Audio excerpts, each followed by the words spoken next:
అందరికీ నమస్కారం అండి. మా ఊరు ఎత్తు కబుర్లకు స్వాగతం సుస్వాగతం. బెంగళూరు మామిడికాయలు ఎట్లో సరిగ్గా అమ్మలేదు, కనీసం ఈ నీలం కాయలన్నా ఏదో 10 రూపాయలు సంపాదించుకుందాం అనేసి ఉద్దేశంతో 7వ నెల 8వ నెల వరకు కూడా ఈ కాయలు అట్లే కొయ్యకుండా పెడతాము. కానీ ఇవి అప్పుడే మాగిపోయి స్టార్ట్ అయిపోయినాయి. ఒకసారి ఈ వీడియోలో కాయలు చూసినారంటే మీకే అర్థమైపోతుంది. ఈ కాయలు అప్పుడే ముక్కులు మాగేది స్టార్ట్ అయిపోయి ఉండదు.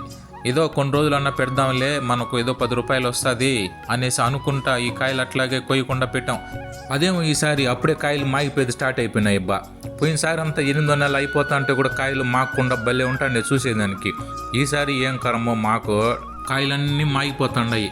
సరేలే, ఇంక పెట్టి కూడా వేస్ట్ అయిపోతాయి, అన్ని ఊరికే రాలిపోయేది ఎందుకనేసి అందులో ఒక చెట్టే కదా మాగిపోతుండది, ఏం పర్వాలేదులే అనుకున్నా. కానీ తోపు మొత్తం తిరిగి చూస్తే ప్రతి చెట్లోనూ పెద్ద కాయలే మాయిపోతున్నాయి. ఒరవరి ఇంక సాలరా, ఈ కాయలు ఇంకా పెట్టినామంటే ఉండే కాయలు అన్నీ కూడా మాయిపోతాయి. అందులో పెద్ద కాయలు అంటేనే అవే కొంచెం ఏదో బాగా 10 రూపాయలు పలికేది. ఈసారి ఎక్కువగా గాలి ఎత్తుకోండి. పోయినసారి అంతా ఇట్లా లేదు, ఈ గాలి వల్ల ఎక్కువగా మాయిపోతున్నది అనేసి నేనైతే అనుకుంటున్నాను. కరెక్ట్గా అయితే మనమే శాస్త్రవేత్తలు కాదు కదా.